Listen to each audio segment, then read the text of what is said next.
Hello friends, welcome to self study. मैं हूं आपका दोस्त बंटी चौधरी। चलिए फ्रेंड्स, आज बात करने वाला हूं आपसे फिर से मैथमेटिक्स के प्रैक्टिस सेट के बारे में। जैसा कि आप जानते हैं गाइस, आजकल हम आपके लिए मैथमेटिक्स के प्रैक्टिस सेट प्रोवाइड कर रहे हैं, जो कि आपके एक्स ग्रुप के।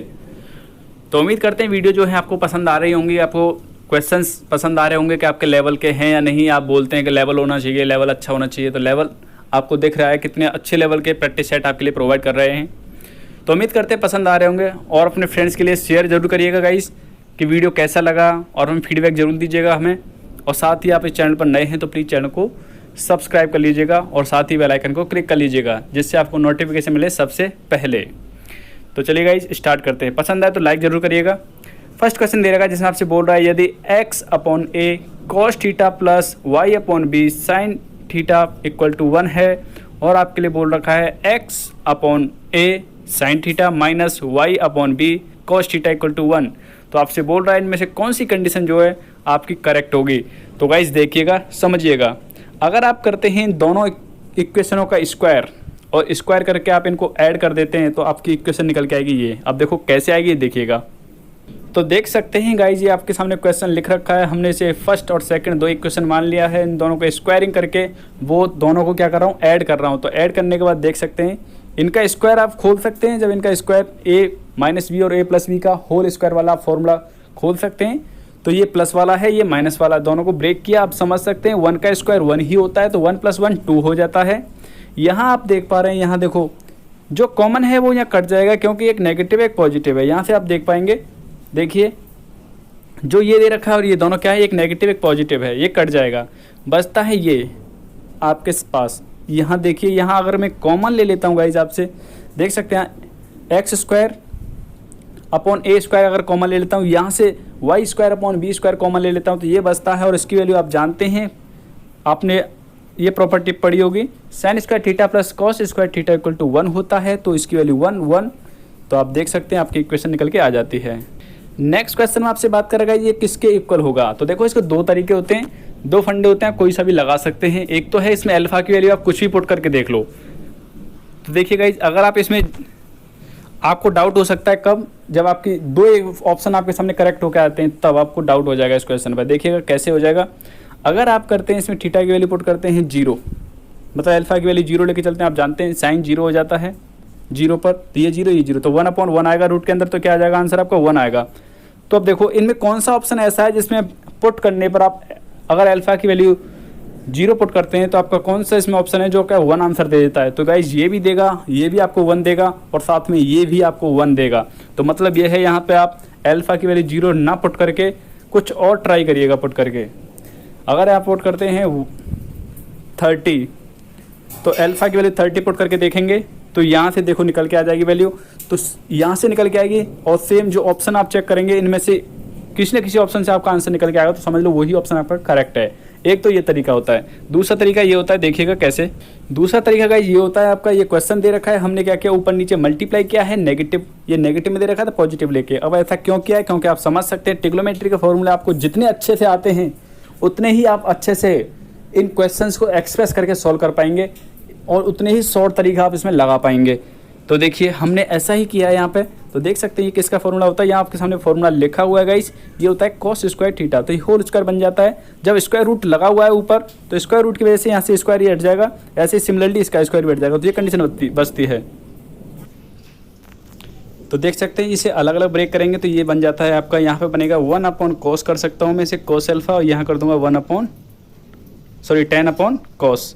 तो देख सकते हैं यहाँ से निकल, सॉरी sin/cos करूँगा, sin/cos क्या होता है, 10 होता है, ये निकल के आ जाता है। तो मैं आपसे बोल रहा था यहाँ 30 अल्फा की वैल्यू 30 डिग्री पुट करते हैं, तो आपका क्या निकलेगा, यहाँ से निकल के आता है इस तरीके से, यहाँ से भी ऐसे निकल के आएगा 1 माइनस इस तरीके से। तो यहाँ आएगा 3/2, और यहाँ से निकल के आएगा 1/2। तो देख सकते हैं ये अंडर रूट के अंदर है, तो ये कट जाएगा आपस में। तो क्या आता है, √3 आ रहा है, यहाँ से क्या निकल के आ रहा है, अंडर रूट 3 आपका निकल के आ रहा है, जब आप यहाँ पुट कर रहे हैं अल्फा की वैल्यू 30, ठीक है, 30 पुट करें तो √3 आ रहा है। तो ऐसा कौन सा है इसमें कि आपका आंसर निकल के √30 दे देगा। तो ऐसे आप पुट करके देख सकते हैं, ऐसे निकल के आ जाता है। चलिए नेक्स्ट चलते हैं। तो आपका यहाँ पे ऑप्शन जो करेक्ट होगा, ऑप्शन नंबर बी आपका करेक्ट होगा। चलिए नेक्स्ट बात करते हैं। ये क्वेश्चन दे रखा है, इसके लिए डायरेक्टली फॉर्मूला आप जानते हैं गाइस क्या होता है, tan इनवर्स x होता है, तो क्या होता है tan इनवर्स 2x इन्वर्स होता है गाइस, यहाँ होता है 1 माइनस एक्स स्क्वायर, ये फॉर्मूला होता है। तो x की जगह यहाँ क्या दे रखा है 1/3 दे रखा है, तो 1/3 पुट कर देंगे, आपका आंसर फाइंड हो जाएगा। देखिएगा कैसे, जैसा कि आप जानते गाइस मैंने आपके सामने अभी फॉर्मूला एक्सप्रेस करके बताया था, तो ये फॉर्मूला आपको बता दिया है, ये फॉर्मूला है, तो यहाँ x की जगह पुट कर दीजिए वैल्यू, आपका आंसर निकल के आता है अंडर tan इनवर्स 3/4। तो आपका आंसर आता है 10 इनवर्स 3/4, ऑप्शन नंबर फर्स्ट आपका करेक्ट है। अब इसको सॉल्व करना है, तो इसको सॉल्व करने के बाद आपसे बोल रहा है इसका आंसर क्या आएगा। देखिएगा कैसे करेंगे इसे, देख सकते हैं ये क्वेश्चन आपके सामने दे रखा है, इसका इन दोनों का आपस में मल्टीप्लाई, साथ में इन दोनों का माइनस इन दोनों का मल्टीप्लाई, तो देख सकते हैं इस तरीके से मल्टीप्लाई करूंगा। तो मल्टीप्लाई करने पर आप देख सकते हैं इसको जब ब्रेक करेंगे तो ये निकल के आता है, माइनस का मल्टीप्लाई अंदर हो जाएगा। तो आपको बता रखा है यहाँ पे कि आयोटा की वैल्यू क्या होती है, √1 होती है, आयोटा स्क्वायर की वैल्यू -1 होती है।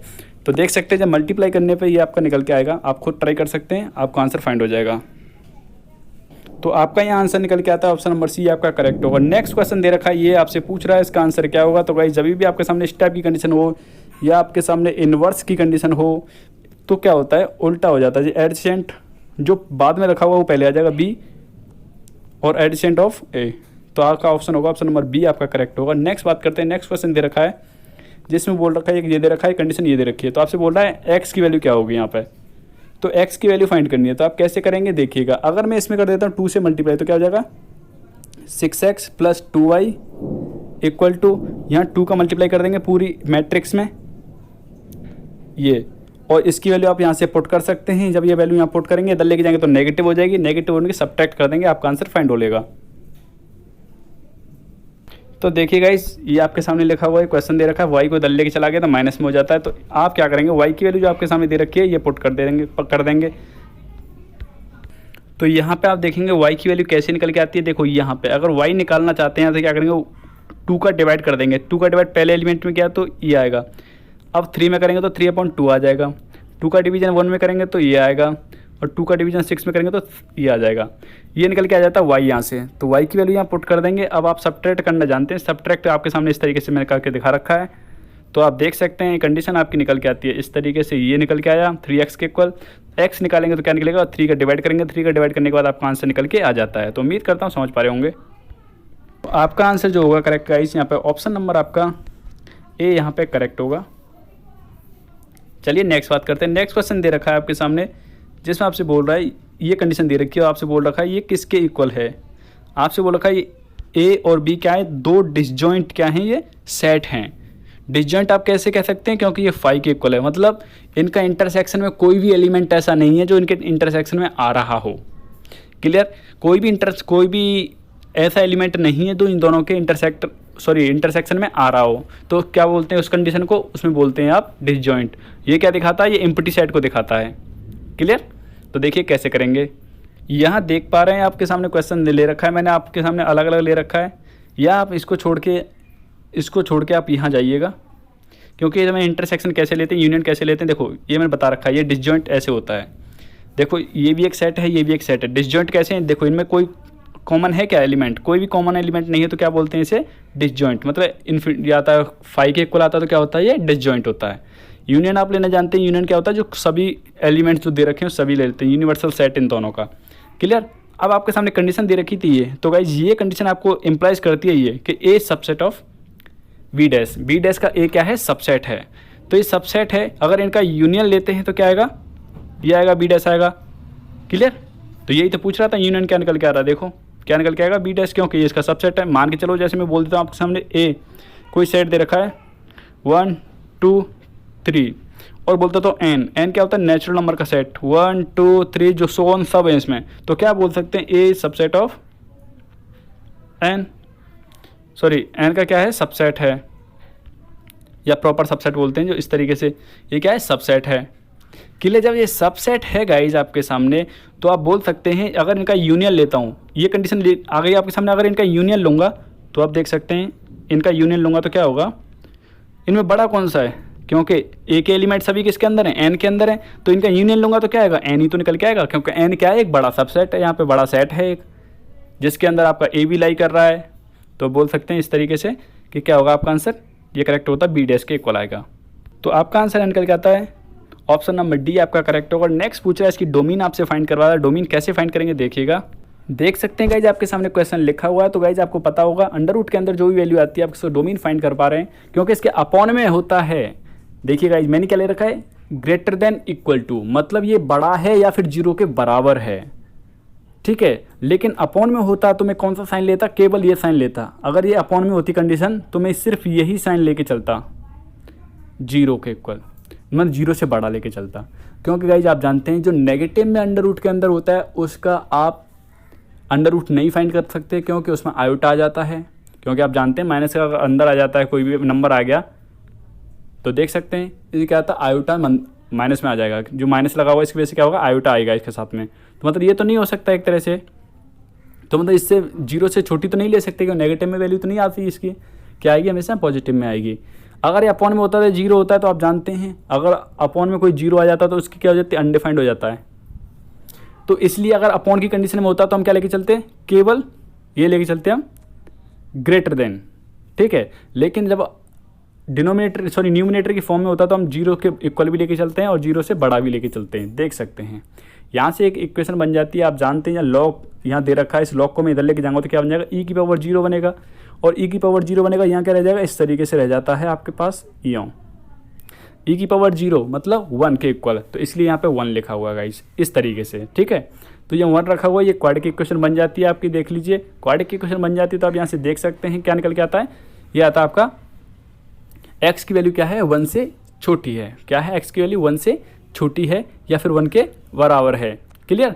तो आप देख सकते हैं वन से छोटी या वन के बराबर है। नेगेटिव हम ले नहीं सकते, इसलिए हमारा फंक्शन की डिनोमिनेटर क्या है, ये आती है, मतलब जीरो से बड़ा, ठीक है, या फिर जीरो के बराबर। लेकिन यहाँ क्या दे रखा है, जीरो से क्या है, ये लेस दे रखा है यहाँ पे, ठीक है। तो क्या है इस तरीके से नेगेटिव में नहीं ले सकते गाइस, क्योंकि आप बोले कि इन्फिनिटी क्यों नहीं ले रखा, क्योंकि इसलिए नहीं ले सकते क्योंकि मैंने आपसे पहले ही बोल चुका हूँ नेगेटिव में वैल्यू नहीं ले सकते, यहाँ पे पॉजिटिव में ही वैल्यू लेनी पड़ेगी।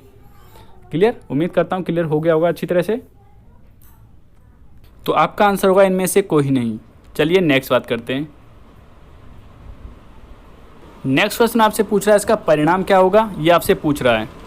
तो देखिएगा इसका मॉड या परिणाम कैसे निकालेंगे। परिणाम को ही बोलते हैं इसका मॉड लेना। जैसे जेड कोई वैल्यू दे रखी है, अगर इसका परिणाम बोले या फिर मॉड बोले तो इस तरीके से इसका मॉड लेना होता है। तो मॉड लेने के लिए हम क्या करेंगे, इसे जेड के इक्वल मान लिया पहले मैंने।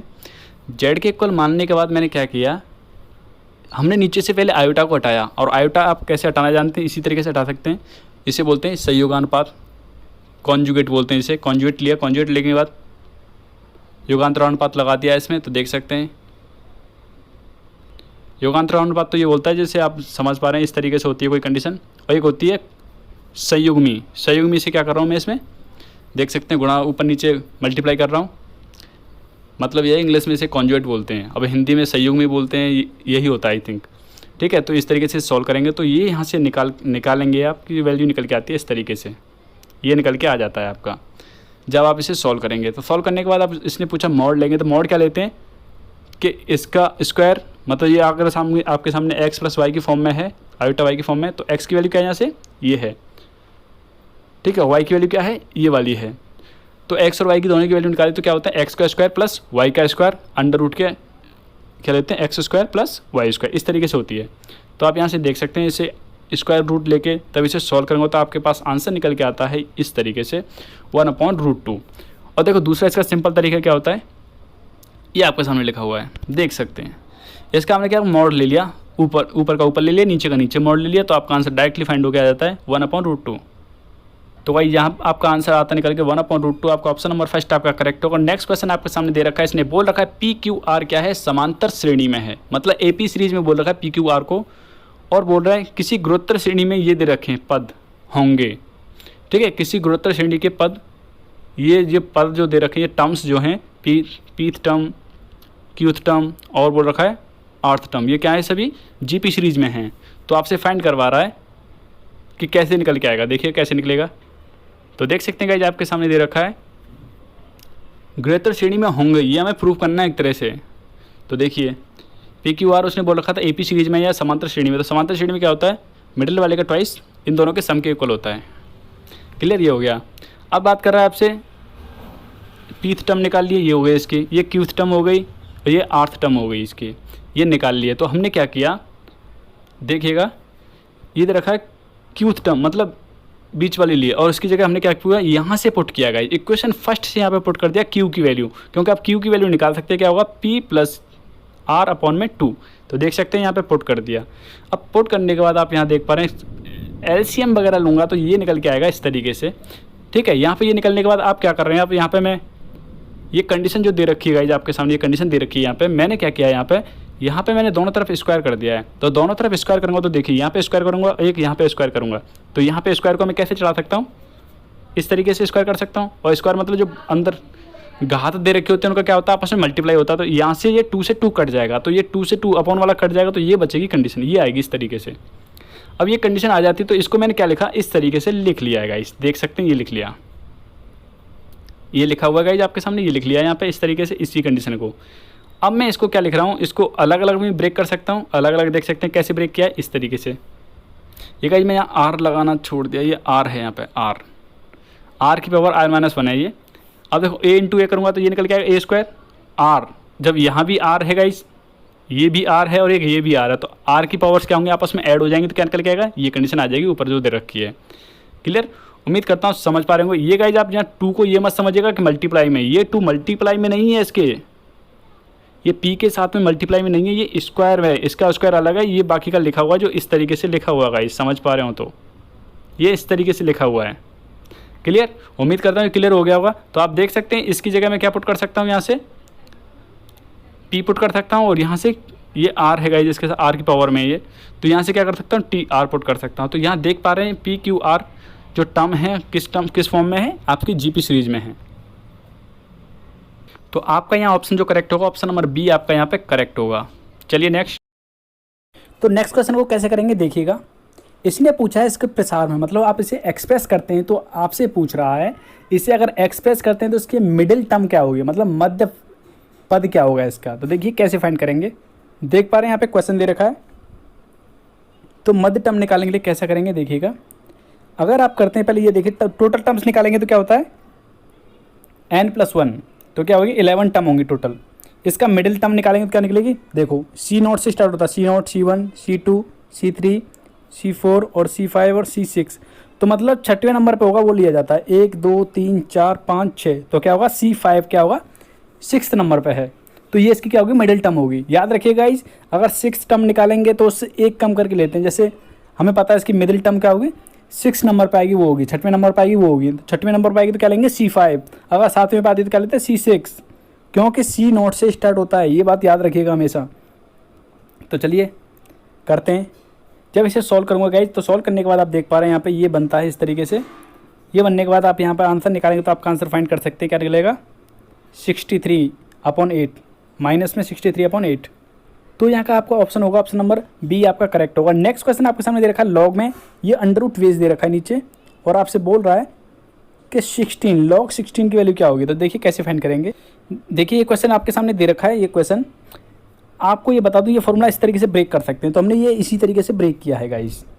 क्लियर, अब देखो इसे मैं लिख सकता हूँ अंडर रूट को क्या लिख सकता हूँ 2 की पावर 1/2, और आप जानते हैं पावर क्या होती है आगे आ जाती है निकल के, तो आगे ये आ गई 1/2, ठीक है। और यहाँ से 4 जो है आगे आ जाएगा, क्योंकि इसे लिख सकता हूँ 2 की पावर 4, log 2 से log 2 कट गया, तो यहाँ देख सकते हैं 4/1/8 सॉरी 1/2, तो मल्टीप्लाई करेंगे तो क्या निकल के आता है हमारे यहाँ से आंसर 8 निकल के आएगा। तो गाइज आपका जो ऑप्शन है ऑप्शन नंबर फर्स्ट आपका यहाँ करेक्ट होगा। नेक्स्ट क्वेश्चन दे रखा है, इसमें पूछा इसका ढाल क्या होगा। तो गाइज देखिए कैसे करेंगे सॉल्व इसे भी। तो गाइज जब भी आपसे ढाल की बात की जाती है तो आप जानते हैं मेन इक्वेशन क्या होती है, अगर जनरल फॉर्म देखें तो ये फॉर्म हो जाती है। ढाल क्या होता है, ये होता है एम की वैल्यू, जो एक्स का कोफिशिएंट होता है वो क्या होता है ढाल होता है। क्लियर, तो इसी फॉर्म में बनाएंगे पहले इससे इक्वेशन। तो देखो ये हमने क्या किया, इधर लेके जाता हूँ, एक्स वाली टर्म को इधर लेके चला गया, तो इधर लेके आने के बाद देखिए कैसे बनेगी इक्वेशन, ये यहाँ बन जाती है इस तरीके से।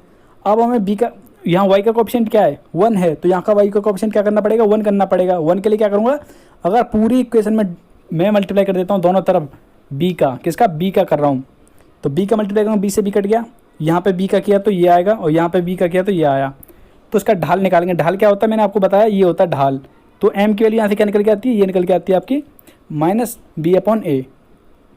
तो भाई यहाँ पर आपका ढाल हुआ -b/a, ऑप्शन नंबर डी आपका करेक्ट होगा। नेक्स्ट क्वेश्चन आपके सामने दे रखा है, इसमें आपसे पूछ रहा है कि इन दोनों के मध्य में कोण कौन सा होगा। तो इन दोनों के मध्य में कोण क्या होगा ये पूछ रहा है। तो देखिए गाइस कैसे करेंगे सॉल्व। ये क्वेश्चन दे रखा है आपके सामने, इसका इनके दोनों के बीच में आपसे एंगल पूछ रहा है। तो आप जानते हैं इसका स्क्वायर खोलेंगे तो इस तरीके से ब्रेक होता है, तो ये ब्रेक होगा तो किस तरीके से होगा आगे देखिएगा। ये डॉट दे रखा है, डॉट को हमने क्या लिखा है, इस तरीके से लिख सकते हैं। क्लियर, डॉट आप जानते हैं ए डॉट बी करते हैं तो क्या होता है, mod A mod B cos theta. तो देखो, और आपके पास देखो यहाँ पे जो क्वेश्चन दे रखा है इस तरीके से दे रखा है, तो यहाँ पे मतलब ये क्या है, जीरो के इक्वल है, ये जीरो के बराबर है। और ये जीरो के बराबर कब हो सकता है, ये वैल्यू जीरो के बराबर एक ही कंडीशन में हो सकती है, जब थीटा की वैल्यू 90 होगी, क्योंकि कॉस 90 की वैल्यू क्या होती है, जीरो होती है। कॉस 90 की वैल्यू जीरो होती है। तो एंगल पूछ रहा था, आप एंगल फाइंड कर सकते हैं। दोनों के बीच में क्या होगा, ये एक दूसरे के परपेंडिकुलर होंगे, और जब परपेंडिकुलर होंगे तो बोल सकते हैं आप क्या बनेगा, पाई अपॉन 2, पाई बाई 2, मतलब 90 डिग्री एंगल आएगा। नेक्स्ट क्वेश्चन पूछ रहा है आपसे, इसमें बोल रहा है बहुलक है। बहुलक क्या होता है, बहुलक वही तो होता है अधिकतम बारंबारता। मतलब कोई भी नंबर, जैसे आप बात करें कोई नंबर लिखे हुए हैं 1 2 3 4 5, फिर 5 बार बार लिखा हुआ है, तो मतलब जो ज़्यादा बार उसमें आ रखा हुआ कोई श्रेणी, जैसे मैं लिख देता हूँ आपके सामने इस तरीके से। अब इसमें से पूछा जाए कि इसमें बहुलक कौन सा है। बहुलक मतलब जिसकी बारंबारता अधिक होगी। तो देखो बारंबारता मतलब जो जितनी बार आया होगा, अधिक बार आया होगा, 2 2 2, तो इसका बहुलक क्या होगा, 2 होगा। तो ऑप्शन नंबर सी आप देख सकते हैं। इसी तरीके से ऑप्शन नंबर सी जहाँ करेक्ट होगा, क्योंकि उसने क्या बोला, अधिकतम बारंबारता मान, जो अधिकतम बार, जो ज़्यादा से ज़्यादा बार रिपीट हो रखा हो, वो क्या होता है, उसका बहुलक कहलाता है। नेक्स्ट देखिएगा, नेक्स्ट बोल रहा है ताश के 52 पत्तों की गड्डी में से एक पत्ता निकाला जाता है साहब। ठीक है, क्लियर।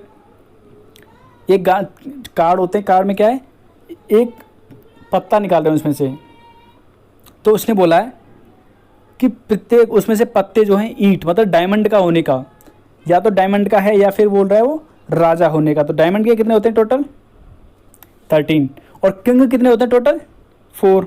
लेकिन इसका हमने यहाँ यूज कर लिया है, हमने डायमंड वाला किंग तो यहाँ यूज कर लिया, तो हमारे पास एक इसमें से क्या कर देंगे, माइनस कर देंगे। माइनस क्यों किया, क्योंकि समझ सकते हैं जब 13 हमने यूज कर लिया, 4 हम दोबारा क्यों लेंगे, या फिर सिंपली ये कर सकते हैं 13 डायमंड के हैं, 13 प्लस 1 के, सॉरी प्लस 3 किसका कर देंगे, क्योंकि जो डायमंड के अलावा जो बचे हुए हैं वो 3 ले लिए, तो क्या होगा 16/52। इसको सॉल्व करेंगे, तो सॉल्व करेंगे ऑप्शन नंबर सी आपका करेक्ट हो जाएगा। जब इसे डिवाइड वगैरह करेंगे तो ऑप्शन नंबर सी आपका करेक्ट होगा। नेक्स्ट क्वेश्चन आपसे पूछ रहा है, इसका dy ओवर dx फाइंड करवा रहा है, कैसे करेंगे फाइंड, देखिएगा। तो देखिए ये क्वेश्चन आपके सामने दे रखा है, इसका dy ओवर dx फाइंड करना। तो हमने देखो इसका डिफरेंशिएट कर रहा हूँ, तो डिफरेंशिएट कर सकते हैं, देख सकते हैं यहाँ पे।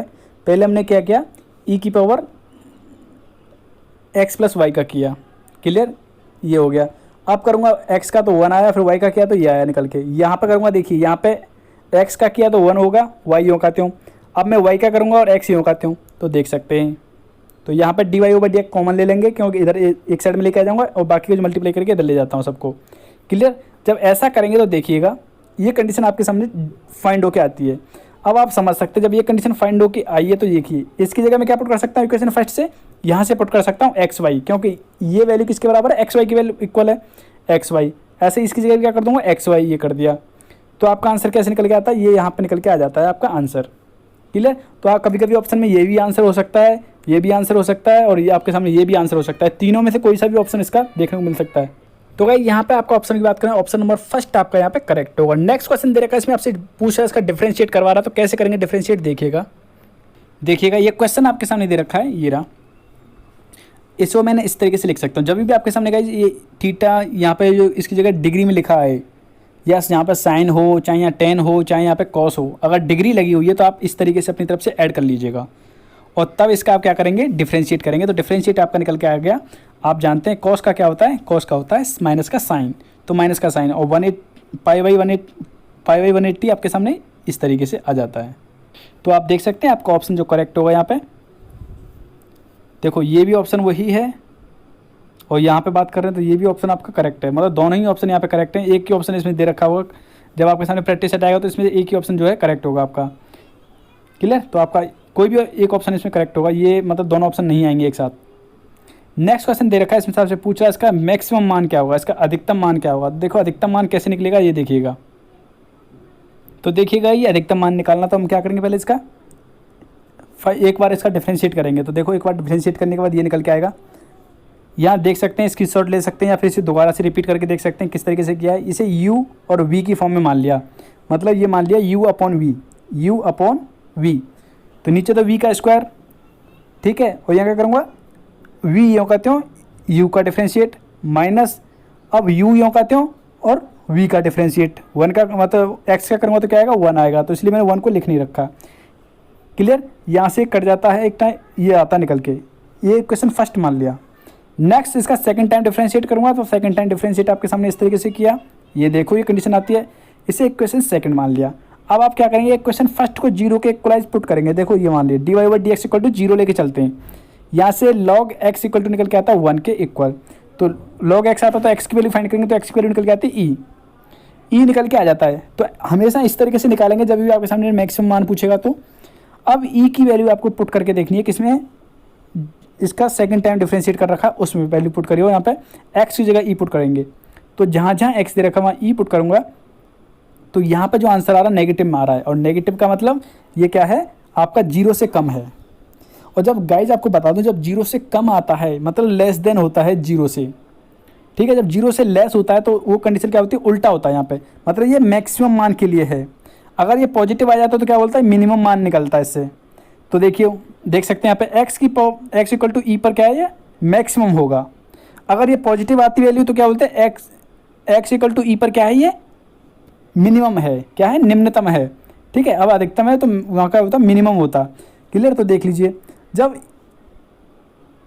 पॉइंट कौन से पॉइंट पर, एक्स इक्वल टू ई पर क्या है, ये मैक्सिमम होगा, और मैक्सिमम है तो ये वैल्यू आपको जो क्वेश्चन दे रखा है क्वेश्चन में पुट करके देखेंगे, क्वेश्चन में पुट करते हैं, लास्ट में हमारा आंसर वहीं से निकल के आता है, क्योंकि हमें पता है जब इसकी नेगेटिव वैल्यू आई तो मतलब क्या है, मैक्सिमम है, तो मैक्सिमम है तो आप क्या करेंगे, यहाँ पे पुट करेंगे ई की वैल्यू, तो ई की वैल्यू पुट करेंगे, एक्स की जगह ई पुट कर दो, ई, यहाँ पे भी ई, और आप जानते हैं जब बेस इक्वल होता है, जब यहाँ कुछ नहीं लिखा होता है, यहाँ ई छुपा रहता है, तो 1/e आया यहाँ से, आंसर क्या है 1/e, तो इसका आंसर क्या होगा 1/e, ऑप्शन नंबर सी आपका करेक्ट होगा। नेक्स्ट क्वेश्चन दे रखा है, ये इंटीग्रेशन बहुत ही अच्छा इंटीग्रेशन है, और गाइस ध्यान रखिएगा इसी टाइप के क्वेश्चन आपको देखने को मिलते हैं जिसमें टाइम ज़्यादा लगता है लेकिन होते नॉर्मल क्वेश्चन है। तो देखिए कैसे होगा सॉल्व, ये देखिएगा, देख सकते हैं यहाँ पे क्वेश्चन दे रखा है, ये क्वेश्चन हमने ले लिया, इसके बाद हमने क्या किया, यहाँ पर 2 का मल्टीप्लाई क्या है 2 से डिवाइड किया, यहाँ देख सकते हैं।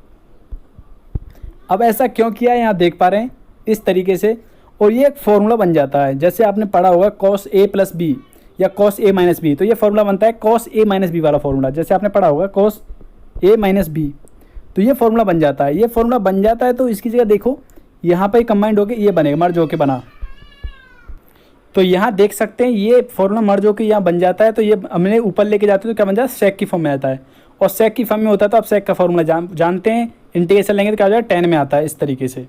क्लियर, उम्मीद करता हूँ क्लियर हो गया होगा। यहाँ देख सकते हैं इस तरीके से हमें मर्ज करके इक्वल टू लिख दिया है, तो आपका यहाँ ऑप्शन होगा गाइस, ऑप्शन नंबर सी आपका करेक्ट होगा। उम्मीद करते हैं वीडियो पसंद आया होगा, अगर आपको वीडियो पसंद आया तो लाइक करिएगा, साथ ही चैनल को सब्सक्राइब नहीं किया तो प्लीज़ चैनल को सब्सक्राइब कर लीजिएगा और बेल आइकन को क्लिक कर लीजिएगा जिससे नोटिफिकेशन मिले आपको सबसे पहले। तो थैंक यू फ्रेंड्स, मिलते हैं आपसे नेक्स्ट वीडियो में, अभी लेते हैं आपसे विदा। जय हिंद, जय भारत।